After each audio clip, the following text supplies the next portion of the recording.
Sa video na ito kapatid, papanoorin natin ang mga kakaibang pangyayaring nakuhanan ng kamera tulad nito.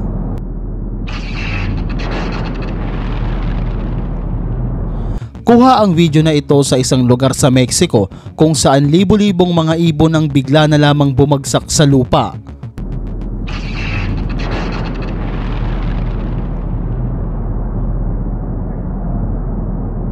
Kuha ito noong February 2022 sa Chihuahua, Mexico. Makikita ang libo-libong mga ibon o starlings na bigla na lamang bumagsak sa lupa. Hanggang ngayon hindi maipaliwanag at patuloy na pinagdedebatehan ng mga eksperto ang tunay na nangyari. Meron silang tatlong theory. Una ay ang predator avoidance o posibleng takot sa ibang mga hayop tulad ng ahas at lawin kaya daw nagkulasan ang mga ibon. Pagkalason ng mga ibon, may mga nagsasabi din na baka nalason ng grupo ng mga ibon kaya ito bumagsak sa lupa. Air turbulence o sudden downdraft, isang malakas na hangin na nagpapabagsak sa mga ibon. Pero makikita naman natin sa CCTV footage na walang malakas na hangin o anumang puwersa na maaaring magtulak sa kanila paibaba ng lupa. Kaya naman hanggang ngayon, marami ang mga nagdedebate kung ano ba talaga ang tunay na nangyari sa mga ito. Dito naman kapatid makikita ang paglitaw ng isang bulkan kung saan nakuhanan pa ito ng video ng mga turista.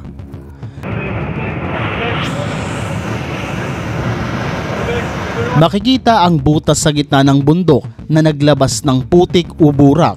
Ang pinomeno na ito ay isang mud volcano na nangyari sa Tabin Wildfire Reserve ng Lahad Datu, Sabah, Malaysia noong September 18, 2022. Ang mud volcano ay nabubuo kapag may gas at putik na naipon sa ilalim ng lupa at kapag hindi na nito kaya ang pressure, bigla na lamang itong bubulwak palabas at napakabihira mangyari ng ganito. Isipin mo yun, sa paglalakbay mo, makakakita ka pa ng isang panibagong bulkan na muling uusbong.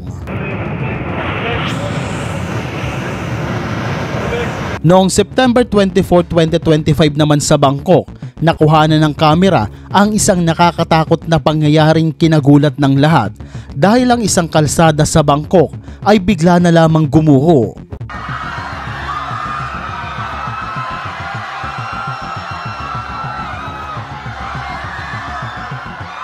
Buong kalsada ang nasira at nagkaroon ng sinkhole na sobrang laki. Meron itong sukat na 27 meters wide at may lalim na 50 meters. Ayon sa mga ulat na nangyari ito dahil sa ginagawang konstruksyon sa ilalim ng lupa o subway ng tren, ang Purple Line Bangkok MRT.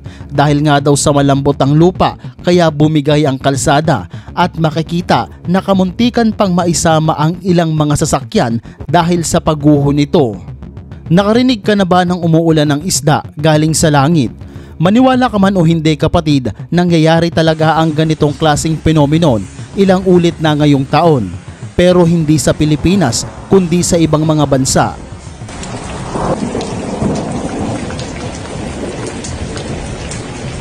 Makikita ang mga nagkalat na isda sa kalsada, sa bubong ng bahay at pati sa mga iskinita kung saan libo-libong mga isda ang misteryosong bumagsak sa kalangitan. Sa bayan ng Honduras, madalas itong nangyayari. Ang pag-ulan ng isda ay hindi na bago sa kanila. Ayon sa mga sayantipiko na nangyayari ang ganito dahil sa malakas na hangin o ipo-ipo, kung saan kapag bumagsak ito sa karagatan, sumisipsip ito ng tubig kasama ang mga isda at pagkatapos ibinabagsak sa lupa kapag humina ang hangin, kaya naman mapapansin na parang umuulan ng isda. Pero pwede bang kainin ang mga isda na ito? Ang sagot ay oo. Pwede naman lalo na kung buhay pa at sariwa. Pero hindi ito nire-rekomenda ng mga sayantipiko dahil hindi alam kung gaano na sila katagal sa hangin o putik. Maaari din na contaminated na ito ng dumi at putik sa hangin o ilang kemikal. Kaya kung sakaling may kakain ito, dapat maayos ang paglinis at dapat buhay at sariwa ang isda. Noong March 25, 2021 naman, maraming tao sa Oregon ang nakakita sa kalangitan ng isang bagay na umiilaw. Ang akala ng iba isa itong meteor, stars na nahulog o isang asteroid. pero ito ay ang Falcon 9 rocket na pumasok sa atmosfera ng Earth. Ito ay mga debris o kapiraso ng rocket na nilaunch noon kung saan makalipas ang ilang buwan kusa itong bumalik sa Earth. Marami ang mga namangha at marami din ang natakot dahil sa pangyayaring ito. Silent Hut, ito ay isang maliit na syudad sa Inner Mongolia, China at tinatayang nasa 245,000 people ang mga naninirahan dito. Noon ngang June 24, 2020, isang malaking buhawi ang tumama sa syudad na ito. Marami ang natakot dahil ang buhawi ay lumaki ng sobra. Mula sa kalangitan, meron isang paikot na hangin paibaba sa lupa at habang tumatagal nag-iiba ang hugis nito. Sa kabutihang palad naman kapatid, walang nasaktan sa insidenteng ito at wala ding mga nasirang ari-arian. Makalipas ang ilang oras, tuluyan na ring nawala ang buhawi. Ang kinakatakot lang ng mga tao dito ay kung sakaling lumakas ang paghigop nito ng hangin, maaaring masira ang lahat ng dadaanan ng buhawi. Noong August 23, 2017 naman, meron isang bagyo na tumama sa China.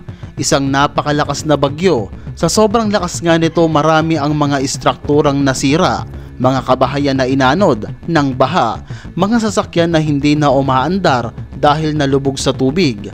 Ang hangin ay sobrang lakas na animoy, kayang liparin ang bubong ng bahay at patumbahin ang isang truck. Ayon sa mga balita na nasagap ko, sa loob ng 18 years, ngayon lamang ulit sila nakaranas ng ganito kalakas na bagyo. Ang mga crane ay nagmistulang hélice at ang iba ay nahuhulog na lamang mula sa lupa dahil sa lakas ng hangin at bagyo. Maraming mga nakanselang flight, mga gumuhong gusali at marami pang iba. Ang Typhoon Nado na tumama sa China ay may wind speed na 115 mile per hour.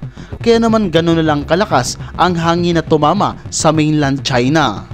Isa sa mga pinupuntahan ng mga tao para mag-hiking ay ang Aconcagua Provincial Park in Mendoza Province. Noon ngang January 24, 2016, ang grupo ng mga hikers ay pumunta sa bundok ng Aconcagua at dito ay tumuwid sila sa isang maliit na kanal.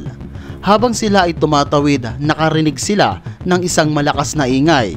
Noong una, akala nila ay helicopter lang, ngunit pagtingin nila sa kalangitan ay wala naman, kaya ang isa sa mga tour guide ay nagtataka na, palingon-lingon, hindi mapakali, hanggang sa maya-maya pa, bigla na lang nagkaroon ng isang paguho at yun pala ang naririnig nilang tunog. ¡Guarda, guarda, guarda, guarda, guarda! ¡Fuera, fuera, fuera, fuera!